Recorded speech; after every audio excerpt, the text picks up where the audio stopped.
$250 million years of evolution have produced this, a giant, super efficient reptile.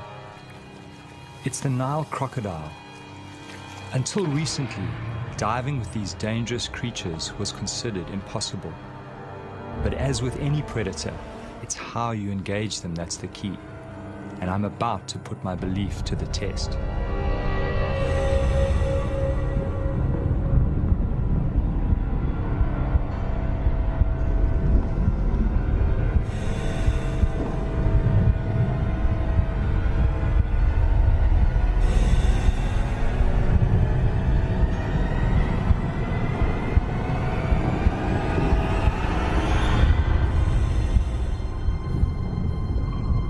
I've decided to take a calculated risk.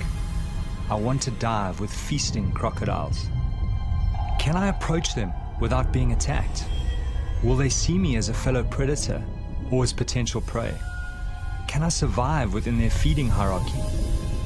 I'm taking a big risk, and I think people understand that. And I don't think it would reflect poorly on a crocodile if it eats me. People expect that to happen.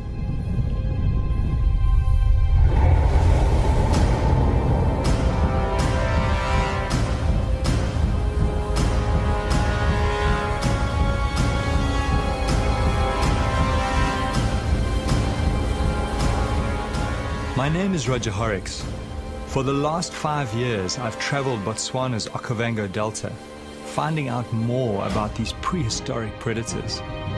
I've joined them underwater and discovered they are not just simplistic, ruthless killers. They are capable of an unsuspected tolerance. Now I want to test their ultimate acceptance by diving while they are feeding.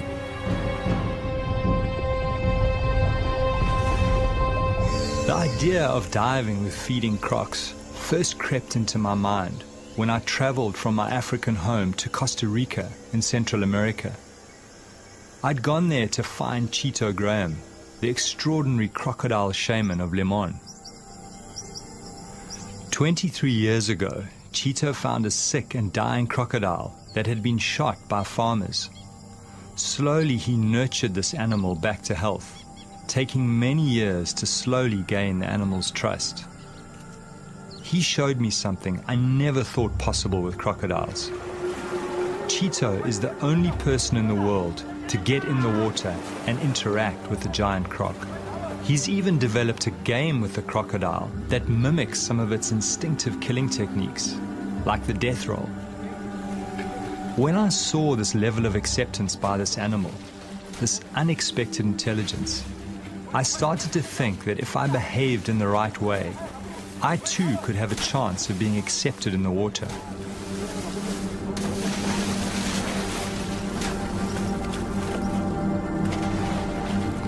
As I watched this man and this predator together, it forced me to rethink crocodile nature, and the seed was sown to set out on my quest. To attempt to dive, many think will be suicide.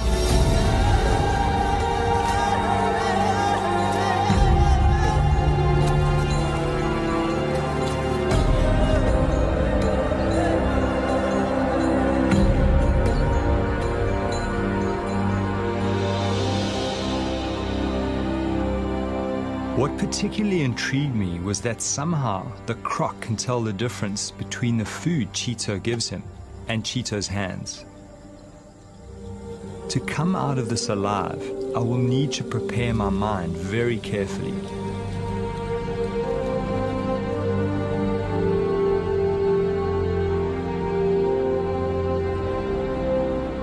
Cheeto has worked at putting fear behind him, and this crocodile's ability to pick up on his confidence just strengthened my desire to attempt to dive with feeding crocodiles.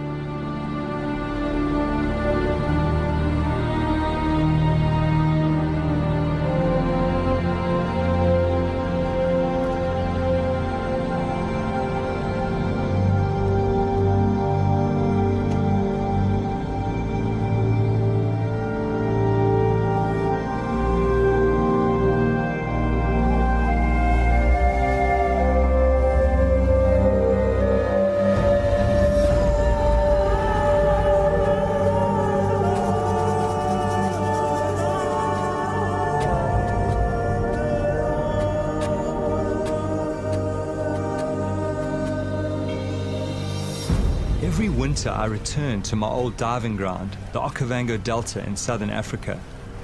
In the swamp live some of the biggest and most aggressive crocodiles in the world. It's June, when the great flood brings the clear water. All my primal senses start to come alive as I prepare my mind and my body. Over and over, I'm at the feast, calm, unharmed.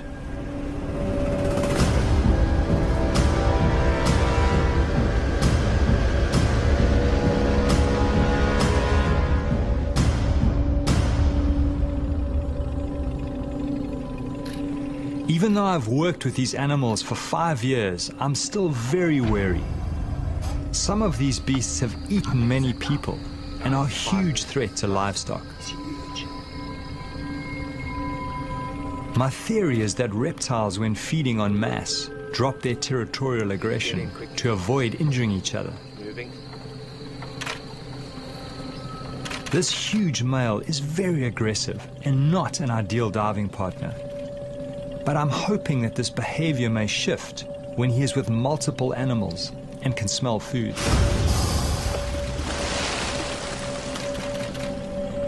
To really understand the dynamics and to see the way that these animals interact, you really need to go underwater, because that's really where it's all happening, certainly up here in the Panhandle.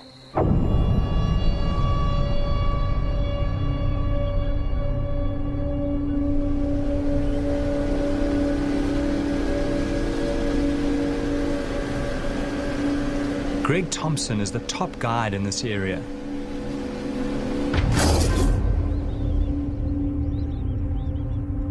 He has grown up with crocodiles, seen several animals and people being taken.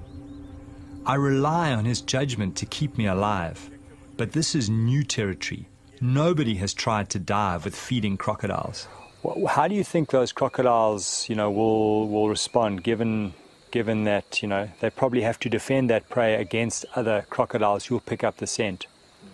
That, I think, is going to be one of the unknowns.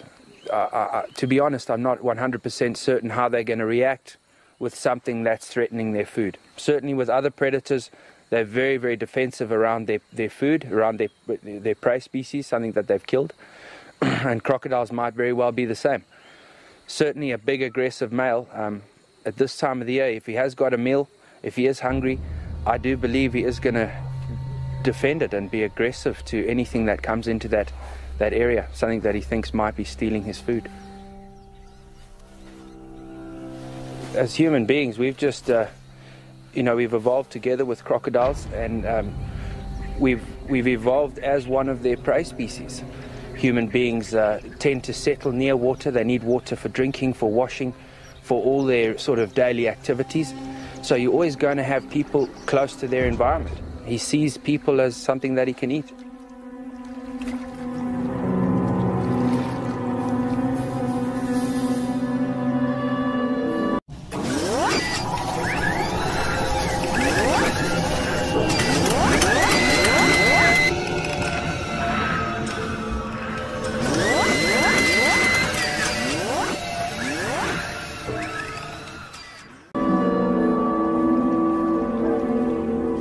Greg takes me to a nearby village close to the river. Here, two women, a mother and a daughter, had a terrifying encounter with a crocodile while collecting food and building material for their huts. Retsi Sashuma lost both her arms. She has a young child to look after. Mother and daughter now live by weaving baskets with only one arm between them, somehow surviving against impossible odds. The croc that attacked them was only about 2 meters long, but very powerful.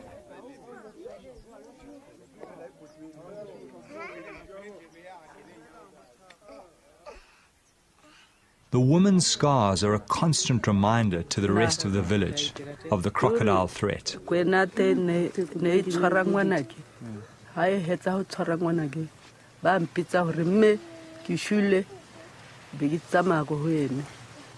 Be mutika hai mutika mesate linye matapa kigobo gobwate be na ko hodimo na jana be kitama ko huyene ki ore ha kitama ko huyene ka khona ke ana go mthula kwa go dinao tsa ga na be ke mo inula ke mo tshwara ke mo inula ke ana go ena ene beita ta e tshwara le tsogo la ha rob. Their horrific story haunts me. Despite their loss, they have no wish to kill the crocodile. Somehow they accept this tragedy as part of living here. I wonder if only certain crocodiles attack people.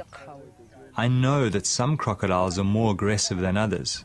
Their personalities differ quite considerably. But there was only one way to find out. I go in search of the crocodile that attacked the woman.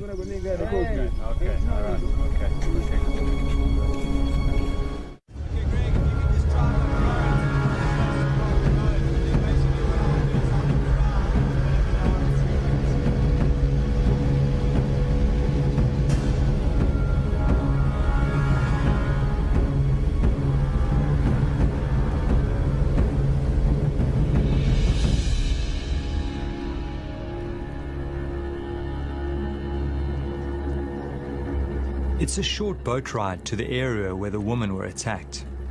Crocodiles are territorial and so very likely to be in the same place.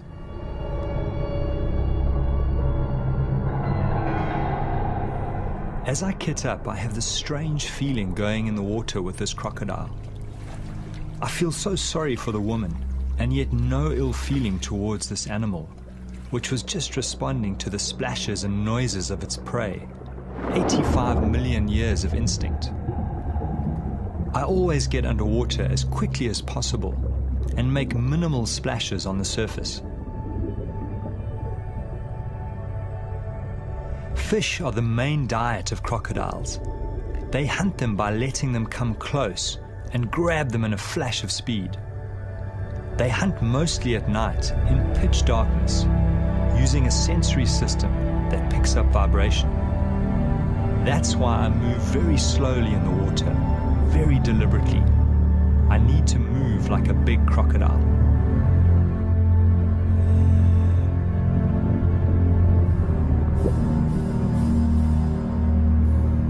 The fish become skittish. I sense a big predator close by. Knowing this is potentially a man-eater puts me on high alert. It disappears quickly under the papyrus into the maze of underwater tunnels.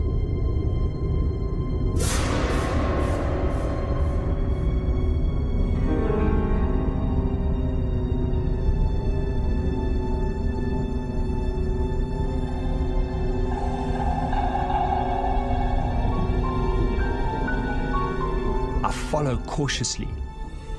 Some of these tunnels are kilometers long.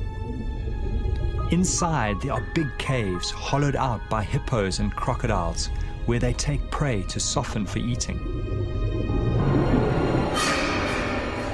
The lurking croc distracts me as I move deeper into the maze.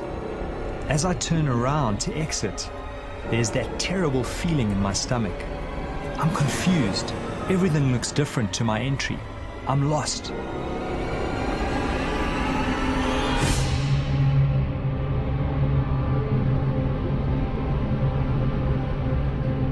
It doesn't help my anxiety to find the remains of one of the crocodile's last meals.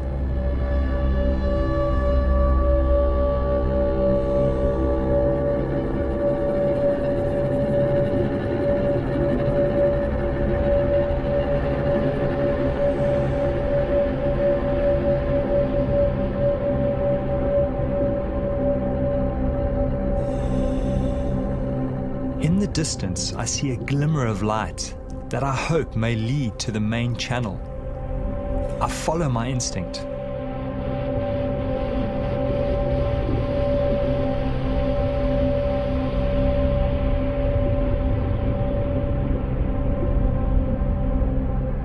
It's a huge relief to be back in the sunlit channels.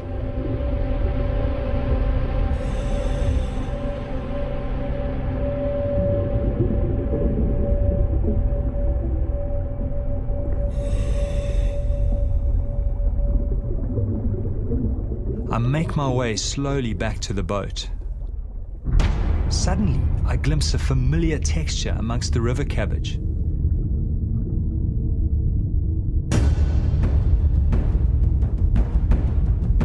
The crocodile has backtracked and exited the maze. I remind myself that these smaller crocs are often the most dangerous. All seems fine at first.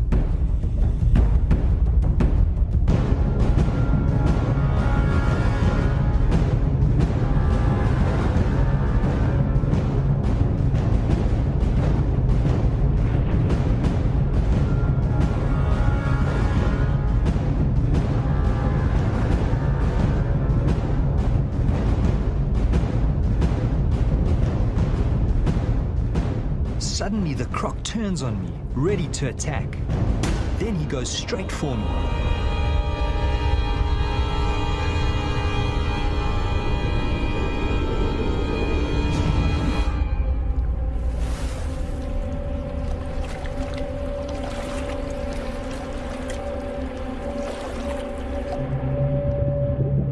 It was difficult to see his size because just his tail was sticking out. So I got a couple of shots of the tail and then obviously got too close to him. And he suddenly moved out and started sort of slowly swimming down current. So I swam after him and he went faster and faster and faster. And I would say he was about a 9-foot croc, pretty much my size, maybe just a little bit bigger. Beautiful, beautiful markings and beautiful animal.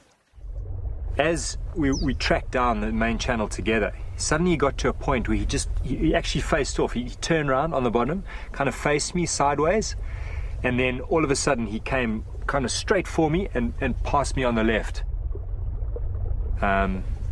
So obviously you keep the camera up and you try and shoot. I don't think I got the shot, but and then he swam past. But that was, for a moment there, I was out of control of the situation. I didn't know what was going on.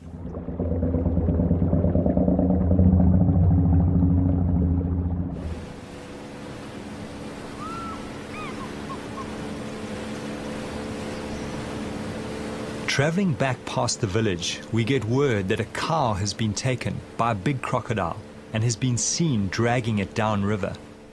For the villagers, this is bad news. Cattle are their currency, their symbol of wealth. But for me, this may present the chance I've been waiting for.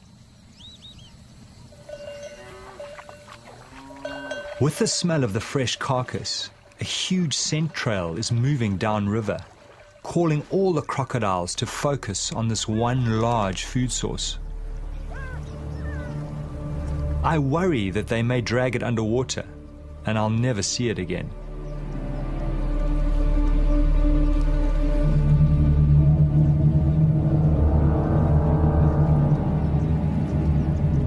Seeing the animals around the carcass, I start to get a really uneasy feeling building inside me. Greg is cautioning me against getting in the water alone under these circumstances. He thinks these animals might see me as a threat to their food and attack.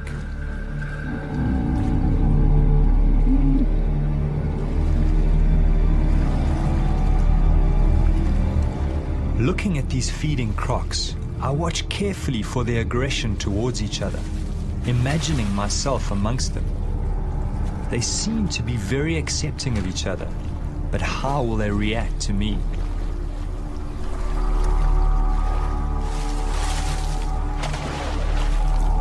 Of course, now this is a whole new situation. Now you've got a lot of animals. They're all keyed into food. They are competing with each other.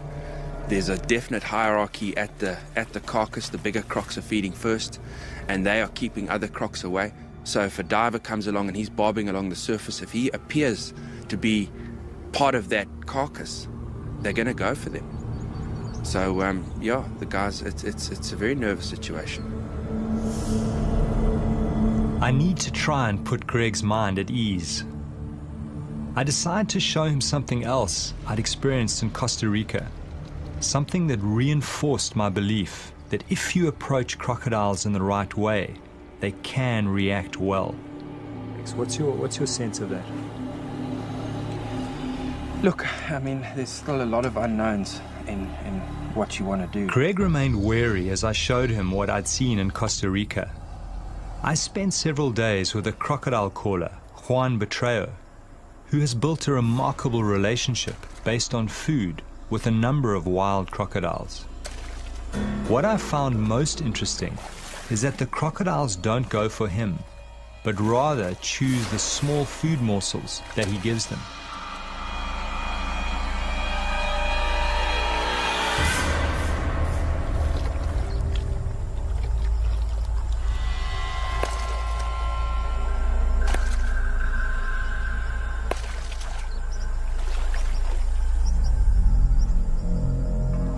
It's somewhat of a mystery why they don't take him, but this was what gave me hope for diving with the feeding crocodiles. I was counting on them accepting me as another predator at the kill and not attacking.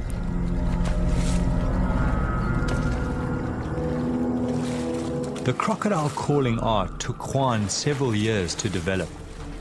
He slowly built the trust of the animals, drawing them closer and closer to his body. He was badly savaged during this process, but somehow managed to survive and continue. Juan has even taken his relationship further, and the crocs allow him to touch them.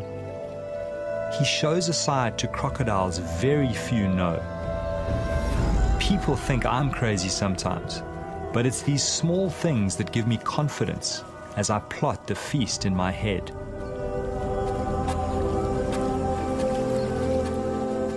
Greg remains skeptical.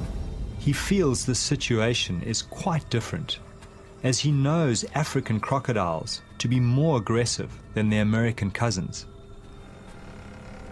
I'm hearing Greg's worries. I'm sensing I need someone in the water to watch my back. There is only one person who comes to mind, an old shark diving buddy. His name is Walter Bernardus, and he's always wanted to dive with crocodiles. It's Walter. Ah, fantastic. Let's get back to us. Walter, can you hear me? How are you doing? No, excellent. Listen, we've got a great situation here. These crocs have taken a cow and they've stashed it up one of the side channels, and I think it's going to be an excellent opportunity. I really need you to get up here quickly, and I think bring a medic as well, because I don't know how these crocs are going to behave with food in the water. Okay, great. Listen, Greg will pick you up in Maun. Okay. All right, Walter. See you soon. Great, thanks, Greg. So he's coming. Walter has managed to develop extreme intimacy with giant tiger sharks.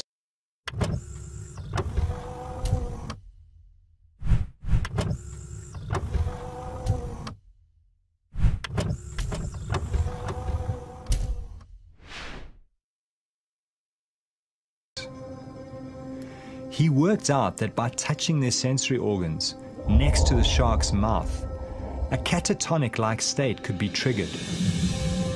It was only his deep knowledge of sharks and his fearlessness up close that made this strange and intimate feat possible. I wondered how Walter would react to the crocodiles.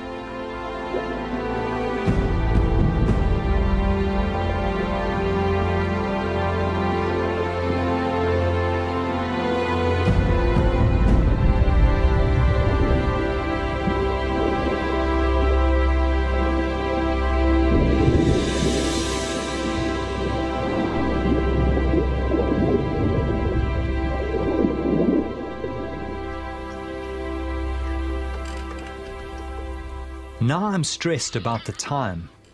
I need to get in the water as soon as possible to get Walter used to the crocodiles. I'm also worried because water clarity is dropping as the current is starting to decrease. Welcome, man. Good to see you. Good to see you too. Come aboard, man. Fantastic. Walter has brought with him Ainsley McClarty, experienced paramedic recently back from working in Afghanistan. Good to be here finally.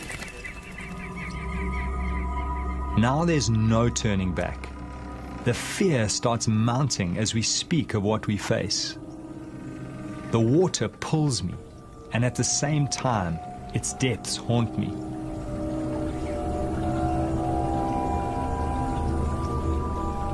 So Walter, how are you feeling? I mean, this is the first time you've been up here in the Delta. What's your sense of all of this? Yeah, well, it's totally new for me. You know, I'm sort of used to the big animals in the sea, but this environment here, dealing with reptiles, cold water, murky sort of to clean conditions, is totally new for me. So a little bit nervous, but excited in the same time, When I was first contacted, they told me that they needed a nurse, someone with paramedic experience, with Africa outdoor experience. And I said to them, they don't need a nurse, they need a psychiatrist, because what person is going to go out and dive with crocs? The biggest concern when you have a limb taken or puncture wounds is obviously a person being in water, that they can bleed out very quickly. And so putting pressure on, getting a drip up as quickly as possible, and stabilizing the patient is always the most important. I've dealt quite a few times with people who've lost limbs, and it's definitely very achievable to save their life.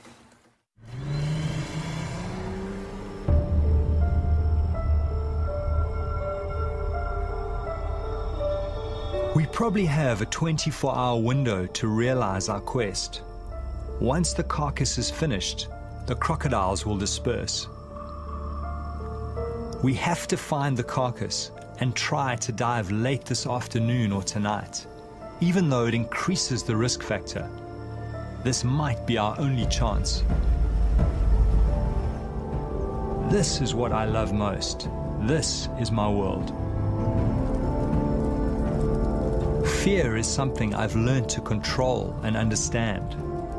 The dark is part of our deep evolutionary past, because for thousands of years, big predators hunted our ancestors at night. It's hard to explain why we do it. Why do we do it? We do it for the excitement, we do it for the challenge. And I realize that what we're doing shatters the perception that people have of these animals.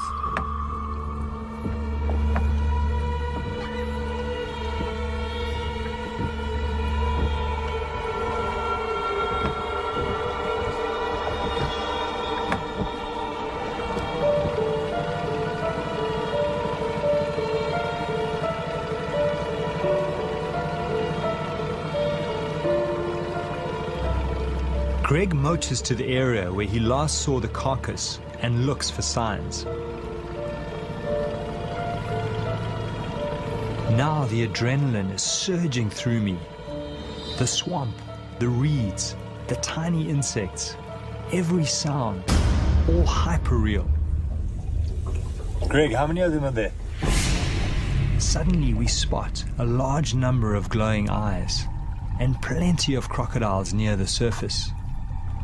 Greg is sure the carcass is nearby. The crocs seem not too fearful of the boat at night. The plan is for Greg to watch activity on the surface and flash us with his light if he feels too many crocodiles are moving in on us. Walter's a croc. Our job is to find the carcass and determine how much flesh is left. We slip in and move cautiously.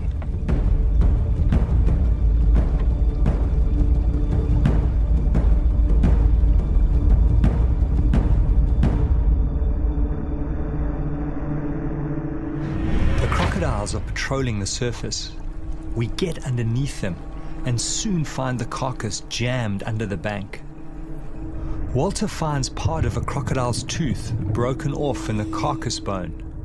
I was relieved to find some meat still on the carcass. Greg sees a large male approaching us from the boat. He comes to the edge of our light. There is something about this animal that gives Greg a bad feeling. He signals for us to get out. Greg senses that the croc is going to attack. There is enough flesh on the carcass to dive in daylight tomorrow. We get out. No point in pushing our luck in the dark.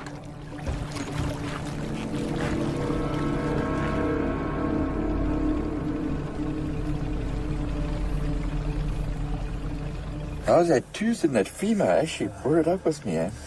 Let me have a look. Oh, that's incredible. Obviously broke off when they we're biting into them because their bite force is amazing. And apparently this ridge on the side is what they use to actually, when they lash out, you know, bash into other animals. Now's a good time to tell me about all that stuff, eh? Yeah, Oh my goodness.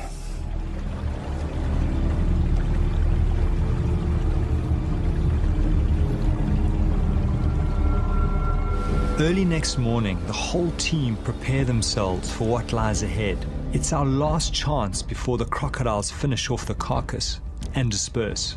Well, I really am feeling that same that tension, you know, and it's a, you know, we are going into an unknown territory, and what is a bit nerve-wracking for me is just the number of animals. I'm anxious on the inside. I'm concerned about these guys diving and what's going to happen. How many crocs are there going to be? How are they going to respond to being interrupted while they're eating? Are they going to be functioning in a pecking order and see the divers as a threat? I mean, who knows? So, yeah, this is crunch time, and I'll be far more comfortable when it's over.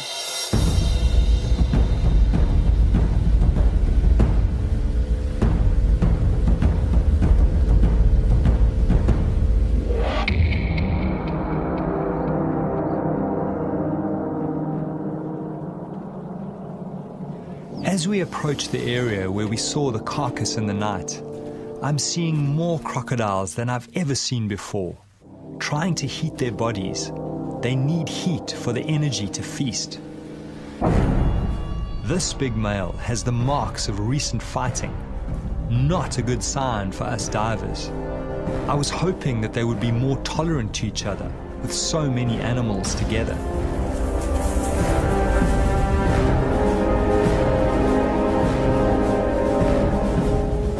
Greg spots them. I count at least 20 animals near the carcass. Knowing we are about to enter the water, my whole stomach starts going into a knot. I focus on breathing, put all the good encounters in the front of my mind, and push the nightmares away.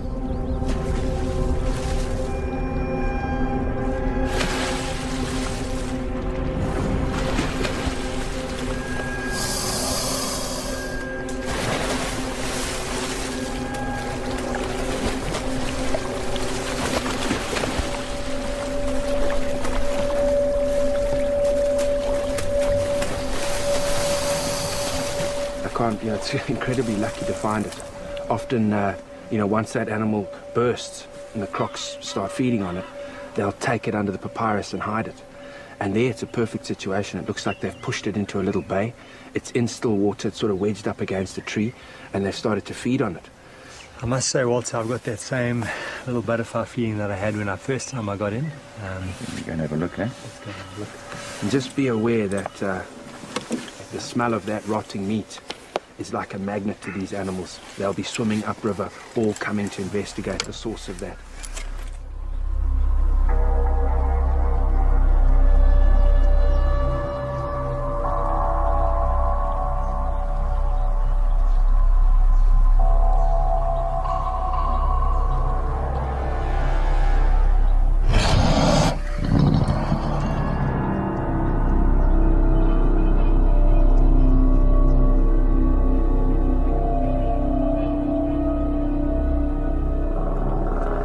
Prepared into the water some distance from the carcass.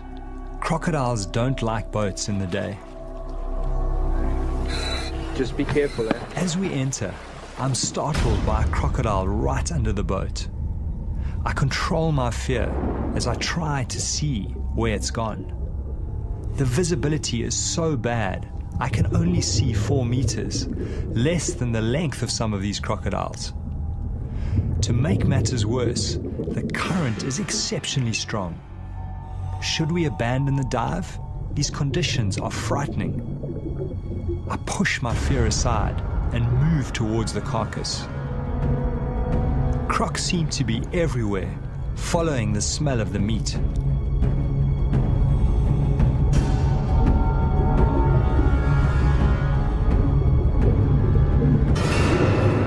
Everywhere we we turn, crocodiles are waiting in places where the current is least strong.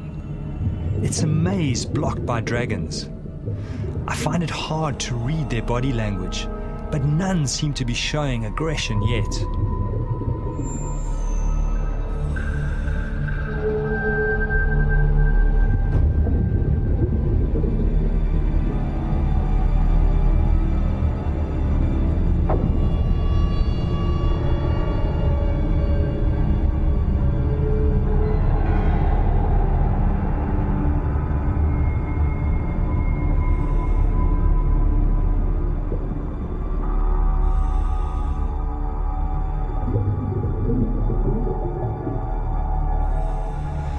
We will have to go around. There are just too many here.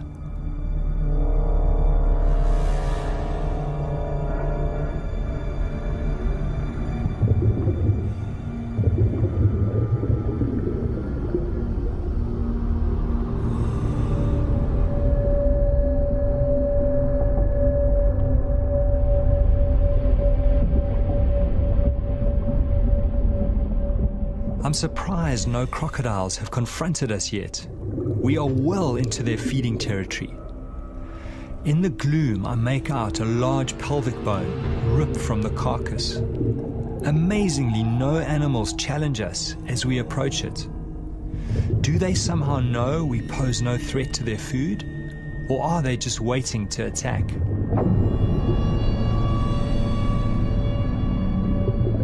A lot of the meat has been shredded and the animal has been gutted.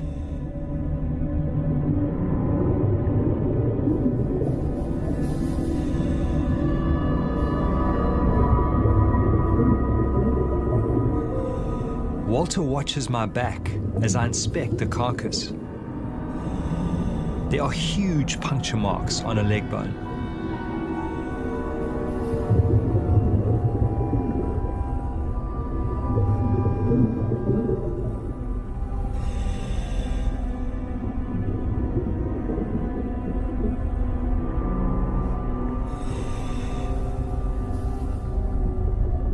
As Walter swims to the side, he sees a huge animal within a few feet of the carcass, watching us, waiting, assessing. The biggest challenge lies ahead. It's time to get back to the boat through the mounting circle of crocodiles, and somehow we have to appear confident, give no sense of being prey. Walter is telling me his plan to swim underneath as soon as the next crocodile goes up for a breath.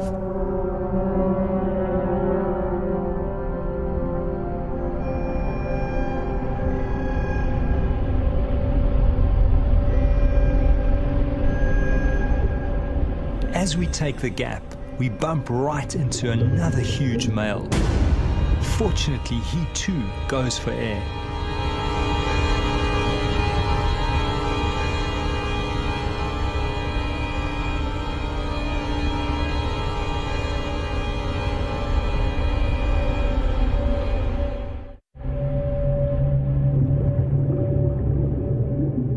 As we swim through the maze of crocodiles, the strangest thing happens.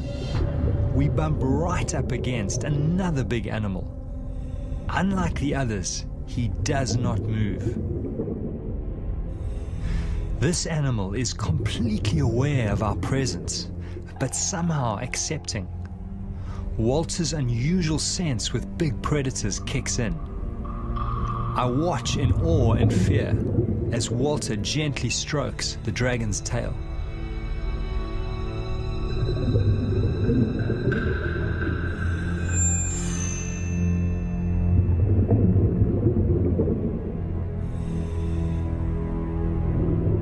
Then something happens that I could never have imagined.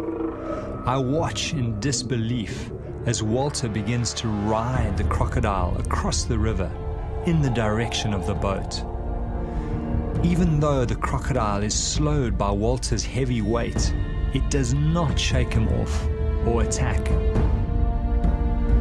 It feels like I'm watching some strange fairy tale as Walter rides the crocodile some 50 meters across the river. I have no explanation for why a predator allows such intimate behavior.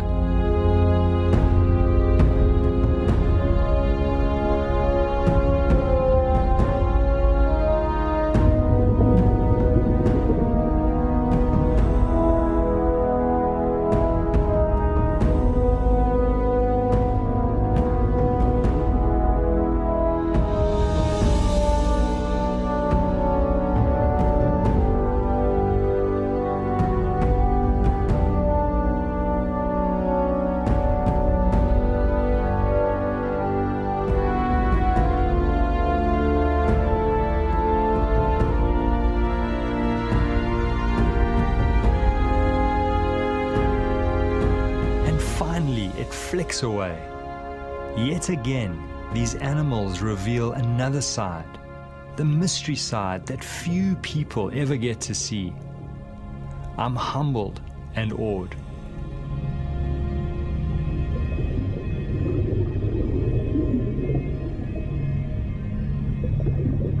Yeah, you get a feeling with some animals, you know, they will let you interact with them, let you touch them, others won't.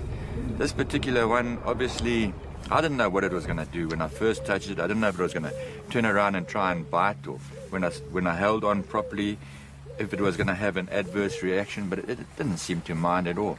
It just plodded on. I just put it into low range, and it just went into that current. Yeah, strong. And it was fantastic, man.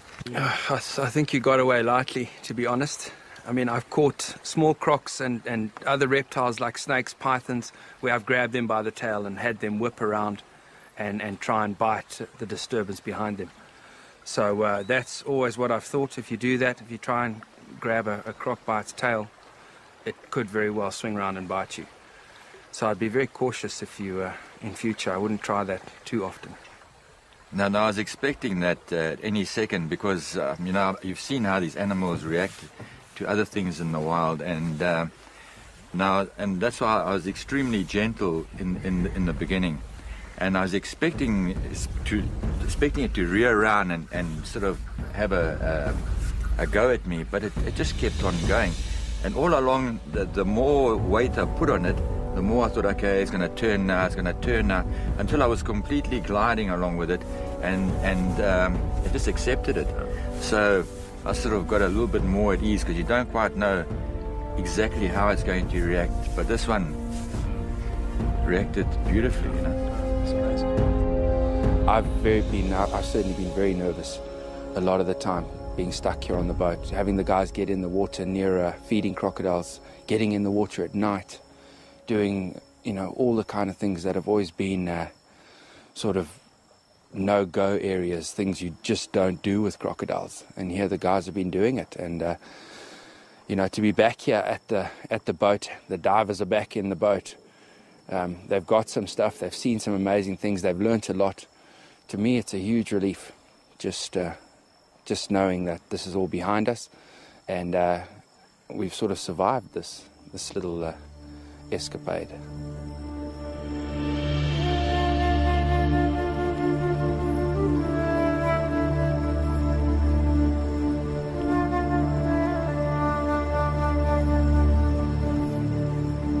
You got to accept it, that coming out of the experience, you're not going to be the same as you went in. Something shifted, but it's certainly I'm not the same person when I go home in a day's time.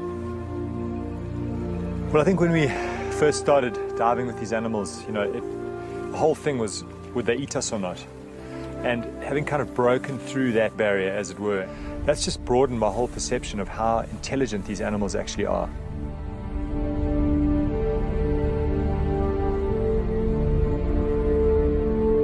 Through this journey, I've been haunted by two voices. One telling me I was going to be ripped apart, another telling me these animals are accepting if treated right. Thankfully, the second voice won over, and I was able to conquer my deepest fear. It's opened up a new light on crocodiles.